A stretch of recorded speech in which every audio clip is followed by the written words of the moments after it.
உயிரையும் இழக்கிற மாதிரி வரும் அப்படின்னு சொல்லி முனிவரையும் மிரட்டுது இந்த பாம்பு. அப்புறம் முனிவர் என்ன பண்ணுவாங்க, பாவம் போயிட்டார். அப்புறம் கொஞ்ச நாள் கழித்து அதுங்களுக்கு இந்த பாம்புக்கும் குடும்பம் குழந்தைன்னு எல்லாம் ஆச்சு. குழந்தைங்கள்லாம் பொத்துக்குள்ளே இருந்துச்சு. இந்த பாம்பு வெளியே வந்து குழந்தைங்களுக்கு ஏதாவது தீனி எடுத்துகிட்டு போகலாம் அப்படின்ட்டு வெளியே வந்திருக்குது.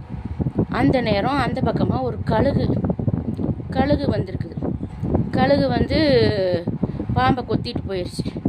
அப்புறம் அந்த கழுகுக்கிட்ட வந்து இந்த பாம்பு சொல்லுது, ஏய் என்னை விட்டுரு, என் குழந்தைங்கள்லாம் வீட்டில் தனியாக இருக்காங்க, ப்ளீஸ் என்னை விட்டுரு அப்படின்னு கெஞ்சி இருக்குது.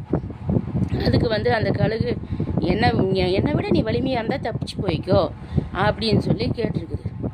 அப்புறம் தான் அது யோசிச்சிச்சு, ஐயோ நம்ம அன்னைக்கு கரையான்கிட்ட சொன்ன வார்த்தையவே இப்போ வந்து கழுகு நம்மக்கிட்ட சொல்லுது, பற்றியா நாம் செஞ்ச வேணா நம்மளுக்கே வந்து முடிஞ்சிருச்சு அப்படின்னு சொல்லுது. ப்ளீஸ் ப்ளீஸ் ப்ளீஸ் ப்ளீஸ்னு கெஞ்சி கேட்குது. ஆனால் விடவே இல்லை. அப்புறம் வந்து இதோட அந்த